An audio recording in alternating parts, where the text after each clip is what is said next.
Para dar as boas-vindas, convido a diretora executiva da ABICOM Sindicom, Cristiane Dias Ferreira.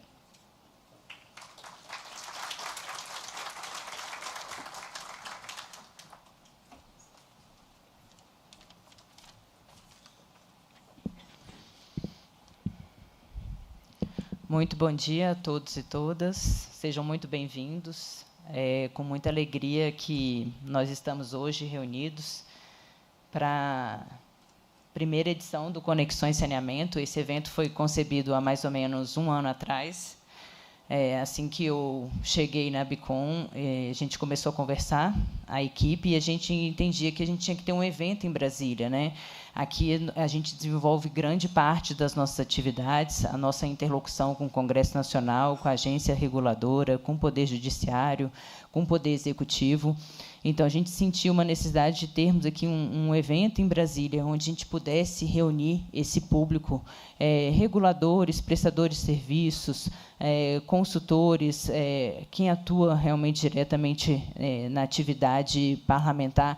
Então, que a gente pudesse fechar todas essas pontas e nos reunirmos no dia de hoje.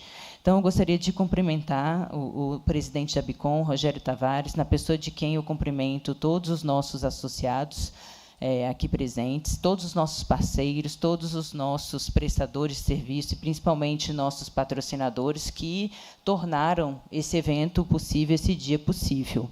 Então, é com muita alegria que nós desenvolvemos cada painel procurando trazer para vocês os temas que estão mais latentes, os temas que chamam muita atenção.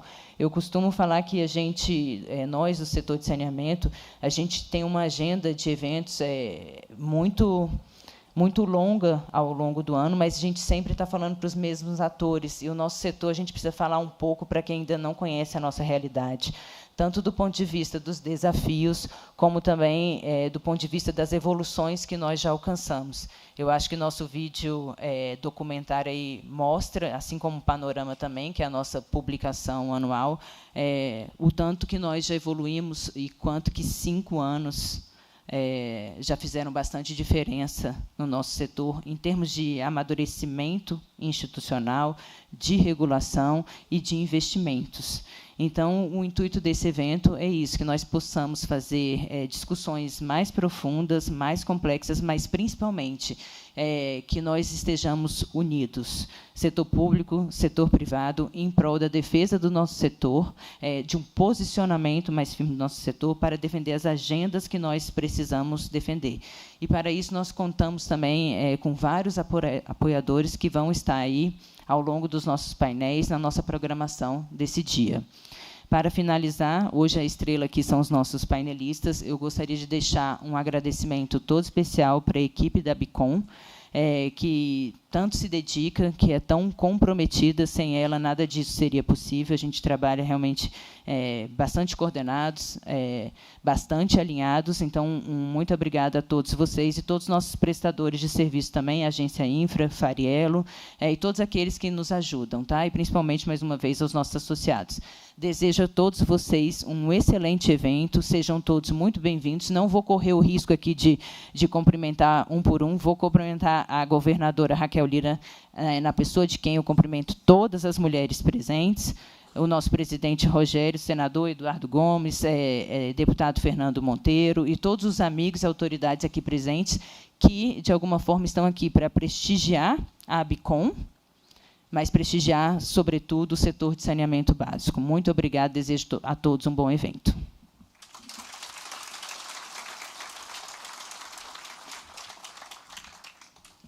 Obrigada, Cristiane.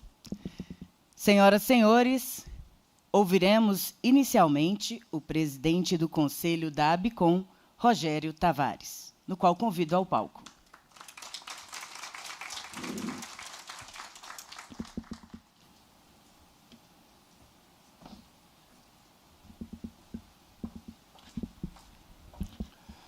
Bom dia a todos. É uma honra estar aqui hoje, por conta de toda a minha história, que foi no meu trabalho anterior no governo, na Caixa Econômica Federal. e agora na EGEA, e aqui como presidente do Conselho da ABCOM nesse ano, a gente está num momento que, para mim, particularmente, é muito feliz, porque eu trabalhei a vida inteira acreditando que a gente podia chegar aonde a gente está chegando agora. Trabalhei, e muitos aqui me conhecem, de lá de trás, viabilizando financiamento para investimento em saneamento na Caixa, fazendo financiamento público e privado, o pouco que se tinha de financiamento privado, até na época usando estruturas de project finance, que já era uma enorme novidade, né? E enfrentando muitas dificuldades ao longo do período, vamos dizer, para convencer, até no âmbito do governo, naquela época, a importância de se ampliar a participação da iniciativa privada como um instrumento para você conseguir fazer o saneamento no Brasil avançar. Porque se os números hoje ainda não são legais, se você ainda tem a história, você tem 32 milhões de pessoas ainda sem água, 90 milhões ainda sem esgotamento sanitário, bom, vamos lá, isso vem de muito tempo, e esses números até já são um pouco melhores que os números de 5 anos atrás. Mas era difícil, era muito difícil, e havia, vamos dizer, uma série de questionamentos, e óbvio, alguns entendimentos equivocados de que realmente o dinheiro para bancar saneamento tem que ser dinheiro público, etc. Bom, nos dias de hoje, a gente sabe perfeitamente que dinheiro público, por mais que houvesse até essa vontade, não há dinheiro público capaz de bancar um volume de investimento que chega próximo de R$1 trilhão. A gente já tem aí contratualizado mais de 180 bilhões, mas ainda falta muita coisa, como todos aqui sabem. E se o setor privado não tivesse entrado a partir, digamos, se ele não tivesse entrado de uma forma mais pesada a partir do novo marco legal, a gente não estaria aqui hoje falando dessa contratualização de 181 bilhões, de já ter avançado os indicadores e ter uma real perspectiva de cumprir o que a lei diz, que ela fala em universalização em 2033, podendo chegar até 1º de janeiro de 2040, se a gente, vamos dizer, entender que há regiões, realidades mais complexas, de mais difícil viabilização, que você precisa fazer os investimentos com menor velocidade. Não adianta você fazer, porque, digamos, a conta não vai fechar, você tem que chegar até lá. Mas esse horizonte 2033/2040, ele é factível no nosso entendimento. No meu entendimento particular, sim. Para quem viveu profissionalmente a vida inteira nisso, eu acho que a gente está no caminho correto. A gente está rumando para uma coisa que eu, particularmente, em algum momento da minha vida, achei que não ia acontecer. Né? Por mais esforço que se fizesse, achava que não ia dar certo. Mas, hoje, a gente entende que isso está correndo para uma coisa sensacional de você resgatar uma dívida social e ambiental absurda nesse país. Então, a gente vê a movimentação de quase todos os estados da federação, buscando modelos de regionalização para fazer concessões, PPPs, fazer venda de ações de empresas, mecanismos diversos para trazer o setor privado para dentro, para viabilizar essa montanha de investimento que já está acontecendo e que nós acreditamos que irá dar certo. Ou seja, para quem ainda eventualmente diz, porque tem risco de o marco não ser cumprido, essa discussão não existe aqui no âmbito da ABCOM. Todos os associados da ABCOM partem do princípio de que o que está aí vai continuar. A gente tem contribuições importantes, eu ressalto, a contribuição da Agência Nacional de Águas com a edição das normas de referência, a contribuição do BN10, essencial nas principais modelagens que estão acontecendo aí. Então, com tudo isso vindo, a gente entende que as coisas vão dar certo e hoje é um dia de comemoração, é um dia de celebração disso. É uma celebração de uma vitória, eu classifico que já é uma vitória a gente ter chegado aqui. Está crescendo a participação em municípios, a gente vai chegar a 50% dos municípios brasileiros no ano que vem, tranquilamente, eu não tenho a menor dúvida disso. E, claro, a gente não está excluindo a participação do setor público, como foi bem colocado. Só que aqui o setor privado entra para agregar, em termos de eficiência operacional, de capacidade de mobilização de capital para fazer os investimentos necessários para que as coisas aconteçam. Esse é o nosso papel. E aqui, eu já falei demais, eu acho, eu queria agradecer a todos, mais uma vez, em nome da ABICOM, a presença aqui, e esperar aí os painéis que virão, que serão ótimos, eu tenho certeza. Há pessoas assim, altamente qualificadas aqui hoje para falar. Meu muito obrigado a todos vocês.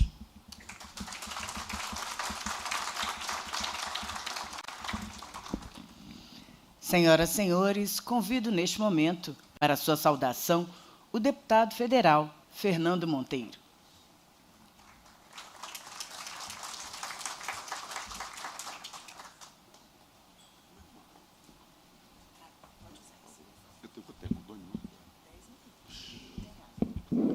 Primeiro, bom dia a todos. Agradecer, participar de um evento que a gente há muito tempo estuda.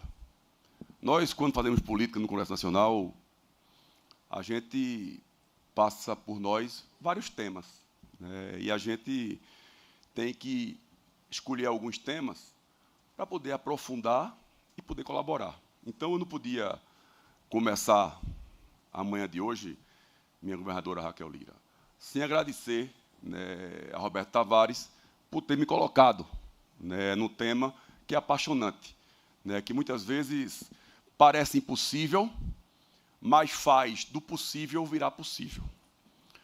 Nós hoje estamos comemorando, Cristiane, 5 anos do marco. Mas nossa luta pelo saneamento, Eduardo Gomes, começou há 10 anos, porque a gente via a dificuldade e via que a gente precisava da segurança, como disse Rodrigo Maia, para o setor. Para nós políticos, não existe privado nem público. Existe água na vida das pessoas. Existe saneamento na vida das pessoas. E o Congresso lá atrás, na minha visão, Rogério, cometeu um equívoco, Eduardo, quando separou o que era saneamento básico. Água, esgoto, resíduo sólido, e água, resíduo sólido, esgoto e drenagem. Separou, cada um para o lado, cada um de maneira sua, fazendo a sua política pública. Isso não dava para nós segurança para investimento. Não daria para nós trazer o setor privado que, junto com o público, pudesse fazer o que era verdadeiramente imprescindível, que era levar água para a vida das pessoas. Eu sou do estado nordestino, onde lá falta água. Onde lá atrás, uma palavra bem pequenininha, governadora, mudou o rumo do nosso Nordeste. Porque lá atrás, os governos que não conheciam a seca, dizia que era combater a seca. E com seca não se combate, se convive. E essa política pública atrasada, com um nomezinho bem pequenininho, nos levou tanto tempo para chegar ao marco. O marco foi debatido de forma exaustiva. Vários lados, várias propostas, várias ideias que pareciam ser mais rápidas do que a solução. Eu, durante o marco, debati com a ABICOM várias vezes. Debati com setores públicos, debati com gestores públicos e via a dificuldade de haver um entendimento. Aprendi muito com o Rogério, porque a sua resiliência, a sua persistência em poder fazer daquilo que parecia muito distante, porque havia posições diversas, num país confuso e num momento que a gente vivia uma grande crise econômica. E talvez o prenúncio de uma crise política que se vive hoje. E isso trazia para a gente várias dificuldades. Eu fiz algumas defesas, umas entraram no marco, outras não. Eu sou radicalmente contra a outorga. Eu acho que não pode existir outorga, tem que existir investimento, principalmente no setor que o payback é a longo prazo. A única forma de a gente poder acelerar e chegar, né, ao objetivo final é exatamente a gente tendo que tirar as outorgas. Que esse valor de outorga seja reinvestido exatamente na obra. Nós vivemos num país tão pouco, outra palavrinha, planejado. As cidades não são planejadas, o país não tem planejamento, a gente não sabe o que é amanhã. Cada governo que entra monta sua política e esquece para trás. Isso causa um dano gigante, né, à economia e, principalmente, atrair investimentos. Então, primeiro era a outorga. Segundo, uma briga que eu briguei e espero que a gente continue aí lutando, é a parte da regulação. A gente tem que ter um regulador que realmente regule. Que realmente, como dizia Delfim, no Brasil é um país diferente, porque a política é maior que a aritmética. A gente tem que fazer, na verdade, é conta. A gente tem que ter tarifa justa, mas que quem invista possa tirar seu investimento. Então, eventos feitos esse são eventos importantes. Um pouco para nós, do Congresso Nacional, entender um pouco, né, do setor, aprender mais com o setor.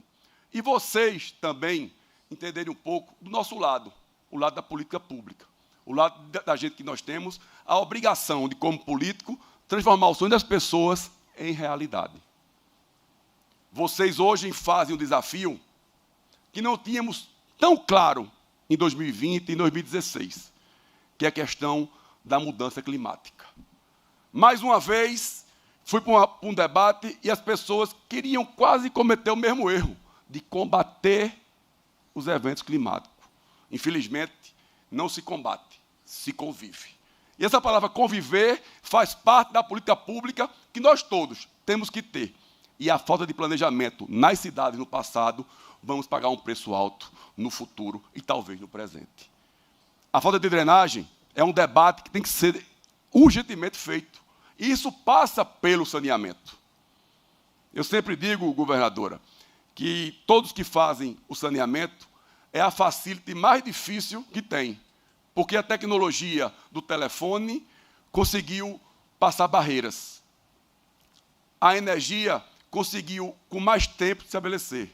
E o facility da água e do esgoto ainda corre atrás, pelas dificuldades de legislação, por dificuldades ambientais e por dificuldades da velocidade entre querer e ter. Então, eventos feitos esse, e eu fiz uma proposta ao presidente Hugo Mota, que nós abríssemos na Câmara um fórum permanente de discussão, para a gente poder revisitar, a gente poder requalificar e poder, a cada ano, sem mudanças, Rogério, estruturais, apenas mudanças daquilo que nós pensávamos que daria certo e não deu. A outorga, na minha visão, é um modelo desse. E o segundo, quando se tem outorga, a pessoa que pega a outorga, o governo, ele gasta antes do tempo. E daqui a 20 anos, ele não investiu em saneamento, não investiu em esgoto, não investiu em drenagem, e está o gestor do futuro pagando pelo erro do presente. Então, precisamos unir mais. Acredito que o trabalho da ABICOM é importantíssimo para a gente poder, nesse fórum, fazer as melhorias necessárias, como na parte tributária que tem que ser feito, como diminuir o payback, como aumentar o investimento e como nós podemos conviver juntos com esse momento climático que vive o mundo, onde a gente possa, em lugares sem planejamento, a gente poder planejar e poder refazer tudo aquilo que não foi feito, para poder a gente ter segurança jurídica, investimento maciço e, principalmente, velocidade, porque quem falta água, quem falta esgoto, tem pressa. E a gente precisa fazer da pressa a solução na vida das pessoas. Então, quero agradecer e terminar com uma palavrinha que nós sempre buscamos, e eu sempre de manhã busco ler ela é bem simples, que é com fé e esperança a gente faz o longe ficar perto. Bom dia a todos e bom evento. Obrigada, deputado. Bem, senhoras e senhores, convido agora para fazer uso da palavra o vice-presidente do Senado Federal, o senador Eduardo Gomes.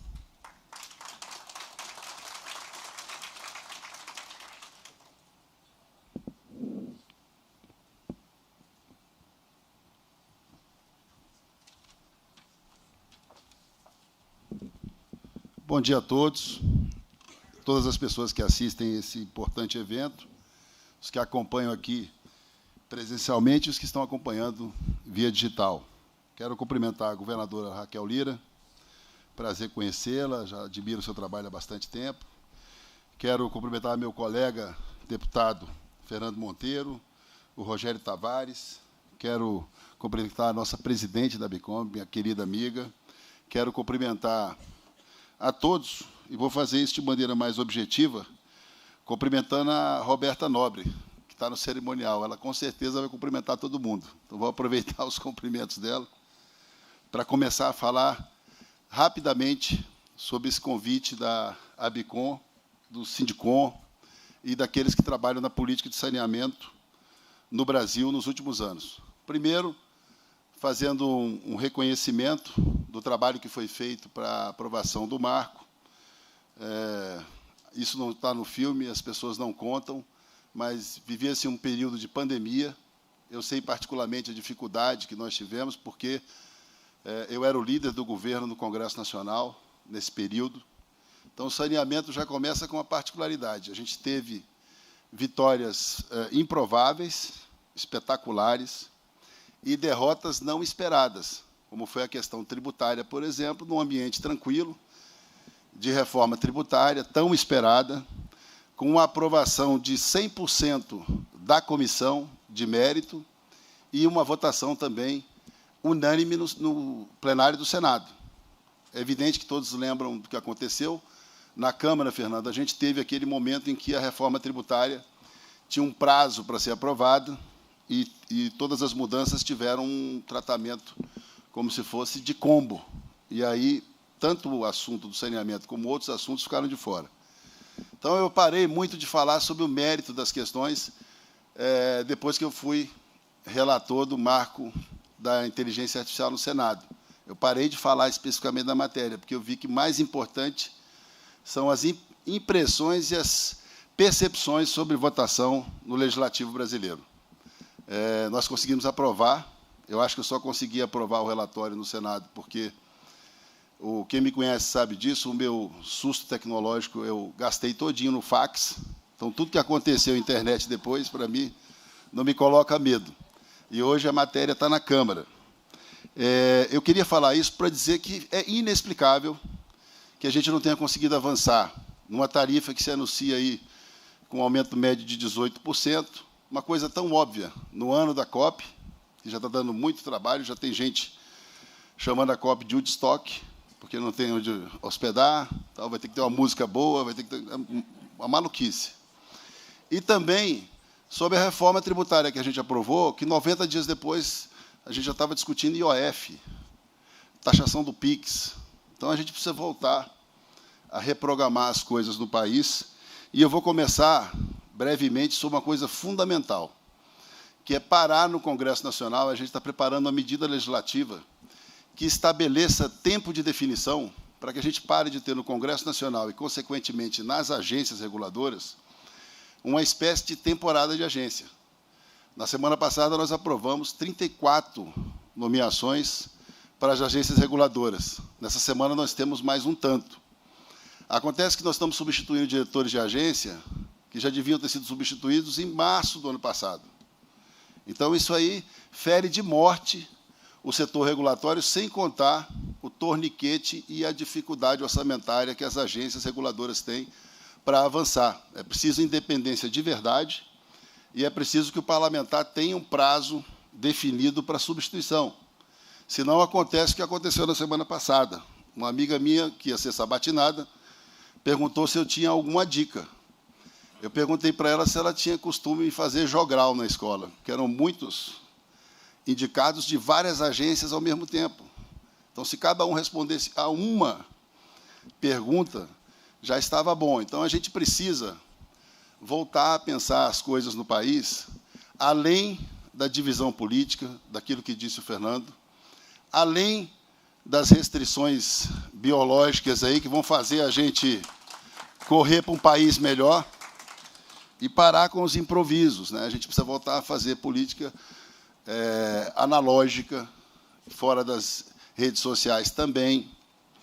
É curioso quando você vai pegar o desempenho do Congresso Nacional, geralmente, aqueles que vivem diretamente ligados ao palanque digital não chegam a 5% do Congresso Nacional. Então, a gente tem que resolver no feijão com arroz, fazendo aquilo que dá certo. Está claro e evidente que o marco legal do saneamento avançou e trouxe uma convivência que era improvável e união das agências públicas e das agências privadas. Então, o que a gente precisa é de saneamento seguro, política fiscal real, né, e uma agenda legislativa objetiva. Nós estamos lá com a PEC 49, que o senador Randolph é o relator, a PEC é da nossa autoria. Falei com o Fernando para que fizesse o preparo na Câmara dos Deputados para que a gente aprove logo, passe para a Câmara dos Deputados e traga o retorno, né, de uma política fiscal que entenda aquilo que é tão difícil fazer em política. Desde o meu primeiro mandato, e todo mundo já ouviu isso em algum momento na vida, de que saneamento é saúde. E a gente tem dificuldade de explicar que o tratamento tributário tem que ser de política pública e política de saúde. E isso está claro hoje, quando 2 bilhões de pessoas não contam com água potável no mundo. O que a gente explica agora, nas vésperas da COP, se não for uma articulação bem feita, no sentido de aprovar um novo tratamento tributário, a clareza nos investimentos para saneamento em todas as suas versões, no resíduo sólido também, uma série de políticas que se encontrem aí para o bem-estar e para o desenvolvimento do país. Então, nós continuamos lá, estou muito feliz, porque eu vi aqui a minha Itaguatins, no estado do Tocantins, transmitida aqui no filme, fica numa belíssima região, na beira do rio Tocantins, um rio preservado, que tem belezas naturais incríveis. E, para encerrar, eu vou agradecer o convite e convidar a todos para que conheçam também o Jalapão. Muito obrigado a todos.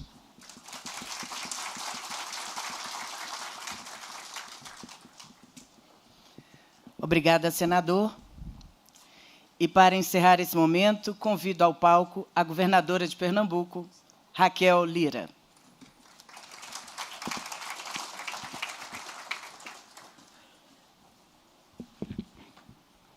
Obrigada. Bom dia. Agradecer muito a Cristiane a oportunidade da gente estar aqui. Eu tive na semana passada, eu me perdi um pouco no tempo, já vim mais de 90 vezes a Brasília desde que assumi o governo, ou talvez há 15 dias, com o ministro Jader, conversando sobre a nossa concessão na Casa Civil, e, de imediato, recebi o convite para estar aqui, disse que estaria em todos os fóruns que trate de concessão e de saneamento no Brasil. Eu quero agradecer essa oportunidade, cumprimentar Fernando Monteiro, nosso deputado federal, o senador que aqui falou, Eduardo Gomes, me desculpe, senador, cumprimentar Rogério e pedir a João que me ajude na organização do meu tempo e contar algumas histórias para vocês. Eu não sou contadora de história, mas eu preciso fazer um relato. A bola da vez agora na concessão de saneamento no Brasil é Pernambuco. E como é que a gente chegou até aqui? Nós temos no estado de Pernambuco, incrustado no Nordeste brasileiro, uma população de 9,5 milhões de habitantes, onde ainda, em janeiro de 23, 2 milhões de pessoas não têm acesso à água, onde a gente tem 20% de coleta e tratamento de esgoto, dados de janeiro de 2023. Eu sempre discuti com a Ana, ainda quando fui prefeita de Caruaru, secretária de Criança e Juventude do Governo do Estado, sobre todas as discussões do próprio Sistema Nacional de Informações sobre Saneamento, porque eles são autodeclaratórios.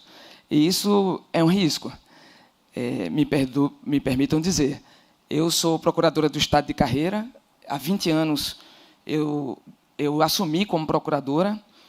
Antes disso, eu fui delegada da Polícia Federal por pouco mais de 2 anos. Antes disso, eu fui advogada do Banco do Nordeste. E eu pensei que eu ia atuar em Direito Regulatório, vim para cá para fazer uma pós-graduação na FGV, em Direito Econômico e Empresarial, mas quis o destino que eu pudesse estar aqui como governadora de Pernambuco, liderando o processo de concessão da Compesa.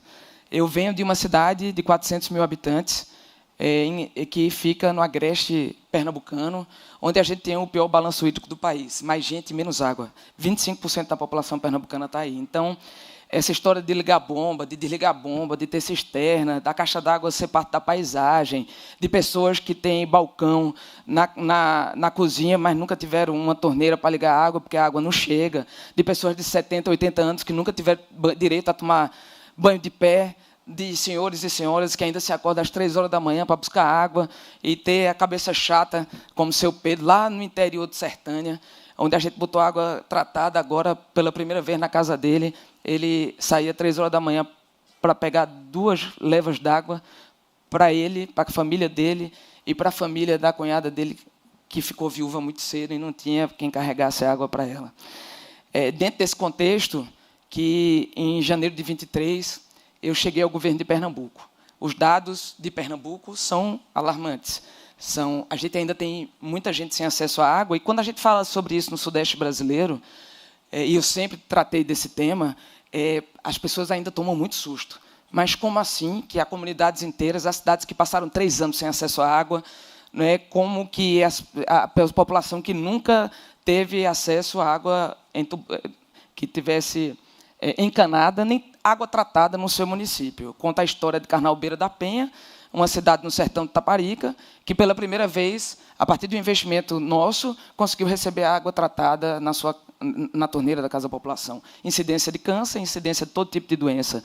Na cidade de Jaqueira, da mesma forma. E tantas outras que a gente está fazendo investimento. O que é que nós decidimos fazer? Recriamos a Secretaria de Recursos Hídricos, que foi extinta no governo anterior, e colocamos foco e luz, dizendo que água e saneamento são prioridade para o nosso Estado. Recebemos pela Compesa uma companhia em péssimas condições financeiras, com contratos muito ruins de performance, e estamos investindo nela. Como parar obras e investimentos para além da necessidade de concessão, que já era no horizonte, obviamente, imprescindível em Pernambuco, para a gente atingir, não o marco regulatório de saneamento, mas dados básicos de cidadania e dignidade para o nosso povo. O que a gente fez? Lançamos o programa Águas de Pernambuco, conseguimos levantar em operações de crédito, em organização das contas, 6 bilhões de reais de investimento. Retomamos obras paralisadas ou andando a ritmo muito lento, como obras como a adutora do Agreste. A adutora do Agreste é a maior obra hídrica em execução no Brasil, parte do trecho leste da transposição de São Francisco, que ainda não estava conseguindo entregar a contento a água do São Francisco na casa da população. A gente colocou o dinheiro na frente em operações de crédito, esperando o ressarcimento do governo federal, porque isso entrou no PAC e a gente não parou a obra. Obra de adutoras, como de Serra Azul, que leva da zona da Mata Sul até o Agreste pernambucano água para onde a gente precisa. A gente é um Estado que carece de grandes obras adutoras, considerando que a gente não tem produção de água perto de onde as pessoas vivem, especialmente no Agreste, no sertão pernambucano, e essas grandes obras hídricas, elas andavam a ritmo muito lento em Pernambuco. A obra de Cerro Azul, financiada pelo Banco Mundial, por exemplo, a gente está há 2 anos em teste com ela, porque tivemos muito problema na execução dela, e a gente, finalmente, em outubro desse ano, nós vamos conseguir garantir ela funcionando. Então, essas grandes... O professor Amir Cirilo está aqui, ele entende muito mais de recurso hídrico do que eu, fui buscar pessoas que tivessem capacidade e conhecimento técnico adequado para que a gente pudesse fazer os investimentos de maneira correta.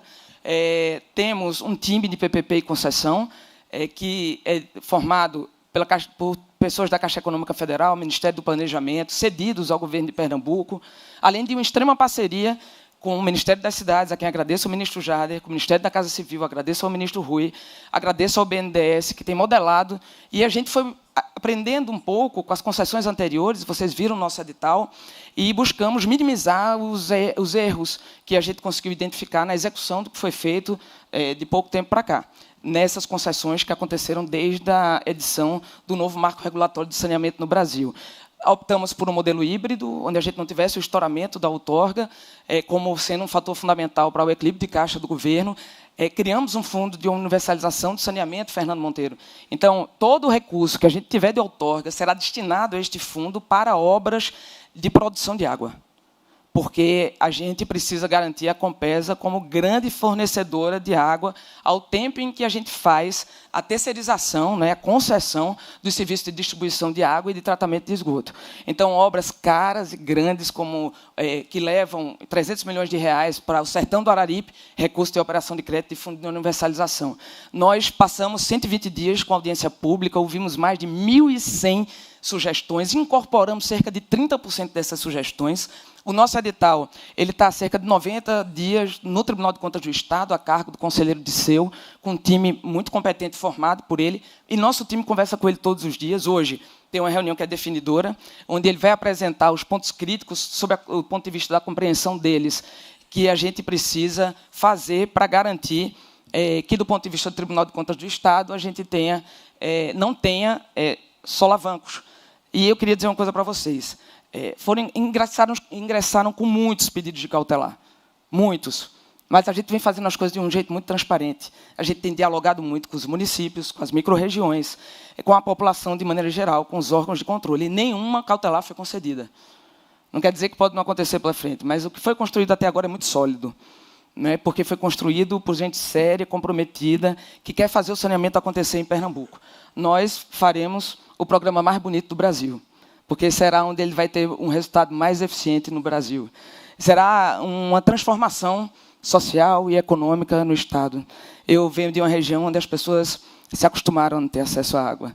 Ontem mesmo, eu tenho um time que está perfurando poço na minha cidade, e Adalto, que era um menino que trabalhava na cidade, e que era da zona rural, e foi para a cidade trabalhar, e desistiu e perdeu o emprego dele, e a gente treinou ele, quando eu era prefeita de Caruaru, e eu fui por 2 mandatos, em agrofloresta. E quando ele começou a produzir, para quem quiser conhecer, quintal produtivo, o quintal produtivo dele, ele começou a ganhar dinheiro em agrofloresta. E é numa região que tem água, mas na terra dele não tinha água disponível. Quando eu saí da prefeitura, ele já empregava 6 pessoas, e ontem eu consegui perfurar o poço no quintal produtivo dele. A gente fez um programa de saneamento ambiental rural, onde a gente identificou as áreas que não serão atendidas pela Compesa, e nós temos dinheiro investido sendo lá. Acabei de assinar com o Banco Mundial 600 milhões de reais de investimento para as comunidades que são mais dispersas, para poder ter acesso à água. Mas a gente conseguiu recursos do PAC, do governo federal, tem recursos de operações de crédito da Caixa Econômica Federal, que já estão sendo utilizadas para poder garantir atendimento à água para essa população. É água como direito básico, água para beber, água para cozinhar, água para tomar banho, água para lavar roupa, e para a gente poder trabalhar também a água para o setor produtivo. Temos, na transposição de São Francisco, uma grande oportunidade com irrigação. Pernambuco já é o maior produtor e exportador de frutas do Brasil, e a gente pode fazer muito mais. O nosso Estado tem um potencial extraordinário, é um lugar seguro para investir. Eu digo que não sou sócia de empreendimento nenhum em Pernambuco, se não for sócia do sucesso de vocês no Estado. Conseguimos, depois de muito tempo de disputa e de arenga judicial e administrativa, com a BRK ambiental, com a terceirização clássica que houve no saneamento e tratamento de esgoto na região metropolitana do Recife, que foi vencida pela Odebrecht, mas depois da Lava Jato, vendida à BRK, sentar com eles, e a gente conseguiu voltar em investimentos acontecendo na região metropolitana do Recife. Com isso, por exemplo, só numa obra de colocar em funcionamento uma estação de tratamento que estava pronta há anos e que não foi colocada em funcionamento pela falta de capacidade do Estado de dialogar com a BRK, 40% de tratamento de esgoto do Recife sendo feito e conseguido a gente revitalizar a bacia do Pina no Recife. Então, sobre segurança jurídica, sobre estabilidade, sobre um lugar seguro onde os senhores podem investir o seu dinheiro. Vamos fazer concurso público para a ARP, no processo de fortalecimento da agência reguladora, já estamos com isso desenhado. Muito em breve a gente está lançando o edital, e o que a gente quer é vocês participando do leilão. A gente fez a maior tarifa social do Brasil, a primeira do Brasil, 500 mil lares contemplados, com tarifas de R$ 27 para esgoto e R$ 27 para água. A gente ainda tem uma tarifa excepcionalíssima, de R$ 9 para um público muito específico, cerca de 9 mil pessoas, mas isso já está tudo em funcionamento com a tarifa dosada, e o que a gente já tem a previsão de qual vai ser o aumento da tarifa em novembro do ano que vem. Aumento módico, qualidade e segurança para que não haja solavancos em aumento extraordinário de tarifa, porque a gente quer estabilidade para vocês e para nós, para a política e para o povo, e para o investidor poder saber que vai investir num lugar onde tudo que nós vamos fazer é para garantir que o seu investimento possa ser feito da melhor forma possível. Pernambuco voltou a crescer, a gente está investindo hoje, em vez de 3% de 2023, 12% da receita corrente líquida esse ano, são 6 bilhões de reais de investimento que estão acontecendo em todas as áreas do nosso Estado. E isso faz com que, quando vocês conversem com os parceiros privados que estão investindo em Pernambuco, eles são os nossos maiores embaixadores. Conversem com eles sobre a forma de nós tratarmos, sobre a lisura dos processos, sobre a transparência no trato, sobre a capacidade e profissionalismo do nosso time e sobre como Pernambuco está de portas abertas para poder receber investimento. A gente quer o Estado crescendo, mas não deixando ninguém para trás. Seremos rigorosos na busca das metas de qualidade e de quantidade, ao mesmo tempo que também serei muito rigorosa na busca dos meus, para que eu possa entregar para vocês tudo aquilo que eu me comprometi em fazê-lo. Quero agradecer muito a Cristiane, da Bicom, certamente eu já estourei o meu tempo, e me colocar à disposição de todos, junto com o time do governo de Pernambuco, para tirar todas as dúvidas. A meta é que a gente possa, sonhando aqui e trabalhando por isso, lançar o edital ainda durante esse mês de agosto, iniciozinho de setembro, no máximo, para que esse leilão aconteça entre novembro e dezembro, e a gente bata o martelo na B3, em São Paulo, e a gente já possa ter os investimentos de vocês acontecendo em janeiro do ano que vem, no meu estado. Então, muito obrigada, que Deus abençoe a todos.